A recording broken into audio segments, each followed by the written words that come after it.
And sort of like what Alex said, I always felt this was akin to being in utero, and Alex saw it as having personal boundaries, and you can kind of see with the background art and music what the in utero thing kind of was for me, for in Void. What? Oh, it's the next one. Here, I'm going to go to the next one, then we'll come back to that. Am I going to go to the next one?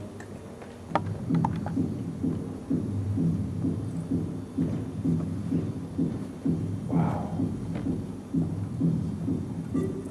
So there's gameplay happening there, but again, with darkness.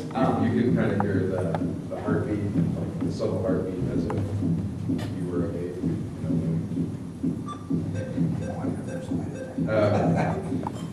Let's just get that other cutscene.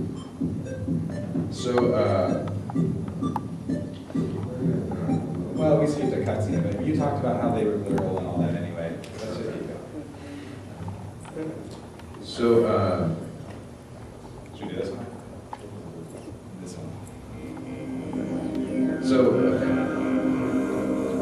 now, this is sort of it's basically from the vagina of the universe. Well, now that's Mike's take on it. My take is that Commander Video is holding hands with all the other Commanders Video on Earth, and they're one community because he's learned how to be. And so, like Mike was saying, Void was definitely the game where we were the farthest apart on our this model. So, once we had done this final cutscene for Void, this obviously might look like Runner to you guys. So we realized that our DNA was back at the crossroads, and this sort of method of storytelling could actually work in some really abstract way, and we knew people were kind of getting it from the response we were getting from fans anyway. And this is actually now in Runner from the video. So in Runner, which was the next game in the series, the whole team met up story-wise, and we created a game that literally represented Commander Video taking the world by storm. And this was the first time that you actually got to play as his human body.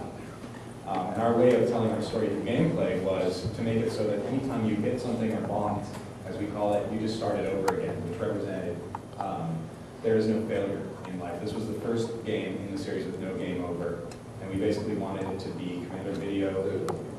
Well, there is one game over. I don't know if anyone's seen it. It was pretty awesome. But anyway, it's kind of neat today. But in Runner, Commander Video starts on the moon. He's running, everything is happy and awesome, and he's seeing the stars and all this stuff, and it's like fancy. And then he comes down to the planet, and he's in the wilderness, and everything is happy, except now there's starting to be like weird sort of like things that don't belong, like stop signs and fireballs and stuff. And so he's starting to see how people are kind of treating the world. Then in level 3, he gets to the city, which is all just decrepit and crappy, and there's garbage everywhere, and there's graffiti everywhere, and pollution and everything. And so Commander Video kind of sees the ugliness of what humans can do. And it's in Runner where we introduce the actual sort of Commander Video's nemesis, which is the Timbaltai. He's inside of this lion neck right now, and he's shooting fireballs at Commander Video. And the Timbaltai basically becomes like whatever it is, starts to represent all that is bad in the world, and ends up challenging Commander Video's patience and fortitude in BIT.TRIP Fate. So in Fate, like everyone, Commander Video meets his fate. And like all of us, he dies. So we had this crazy gameplay challenge of how you tell a story about fate, about the concept of fate through gameplay. And that destroyed us for so long. Fate was really hard to make because we could not figure that out. And in the end, though, we discovered this fate line. We started to think of your fate being a path you're on. And each of our games kind of had a twist on a familiar genre. And so we figured this is a good twist for the shooter genre, is to put you on a line you can move forwards and backwards on, but ultimately, you will always end up where we are telling you to go. So we are crafting Commander Video's fate here. Now, Fate being a pretty straightforward game, There's not a whole lot of symbolism going on in here. You're seeing Commander Video, he's shooting bullets at dudes, he's getting power-ups, it's pretty literal. So we don't have a whole lot to talk about in terms of fate, because the only job Commander Video has to do in this game is to reach the end of his fate line, get sort of overcome by anger, kill himself, like sacrifice himself to kill the Timbaltai. Like, so he ends up, anger ends up killing. However, we did throw some subliminal messaging into the game. You can see the ends of a, okay, there's like the ends of a gigantic message coming across the screen, and these happen throughout Fate, and a lot of people don't even see them. I couldn't see them during development, and I was always like, oh, there's a bug, they're not showing up. And then I would watch for them, and they're like, they're as big as the screen, and they are there. And they're all super depressing messages. This one says no meaning, but there's like no joy, no love, no friends, like just all this stuff that the world is throwing at Commander Video to bring them down. So anyhow, here's some more screens of Fate. Again, it's a pretty literal game, so I don't feel like there's much to describe other than to say he's traveling on his path and doing the best he can. But he does die in the end anyhow. So now that we finally killed our hero, we're able to reintroduce this heavy symbolism back in there. And it was nice for us because Fate, our code name for Fate was Hell. It was like, really, it was hell working on it.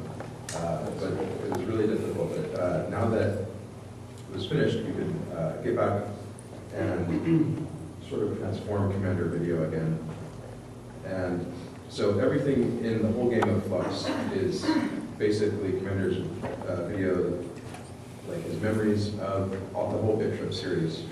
And so this thing in the background is a fate line from Fate. It's like one of his last memories. And instead of the line ending like it does in Fate, this line sort of loops forever. So you constantly are going around these loops. So this is just a different form of the fate line. There's a bunch of different ones for the modes. So another interesting thing is, you know, when Alex mentioned the one-player Pong, finally in Flux, we get to see who the other player is on this side of the screen. I think that's a weird, subtle little book into the series that, you know, some people got us flack for just remaking Beat again, but I think it's a really elegant little thing that we did there. And actually, I want to put two TVs side by side and play Beat. I have somebody playing Beat and somebody playing Flux, so it looks like a two-player game. I don't know if that would even work, but we should. That would be. We should.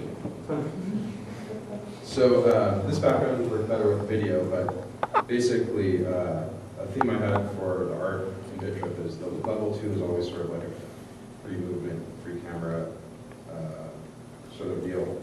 So this is like his brain, his new brain forming, synapses connecting, and you know when you play it, and you can kind of see it's like a computer chip building, which is kind of fun. This is meta mode, which is like the ultimate for Commander Video. It's his last mode, his new world. It's the highest stage you can reach, and there we actually see Metamorphosis in action. This is cool if you can ever make it to this mode. And so level 3 in Flux, I think is really something. For me personally, I'm pretty proud of it. It's level 1 from Beat in reverse, so that's kind of cool. So now we want to show you the end of BIT.TRIP. Yeah, so this is a big old spoiler, and this is probably my favorite moment in the entire series, is the last thing that happens. We basically have gone on this whole journey of telling our story through what we think are unconventional means, or at least not often used means. And we wanted to get the player directly involved in some unconventional storytelling right at the end of BIT.TRIP Flux. So we asked the player to experience in person what Commander Video is actually going through in the game. And I think I'll play and I'll talk over it. So basically, it's only after letting go of all of his experiences and living and reliving them with a new perspective that Commander Video can transcend. And at the end of level 3 in Flux, you're treated to this epilogue, where you're playing the game, like let's say my iPhone is a Wii remote, and you're tilting it, you're playing it, you're bouncing these beats back, And if you are perceptive, you'll notice that this is the pattern from BIT.TRIP B. But the screen is going more and more white because commander video is transcending. And the only way for the player to finish the game and beat it is to let go.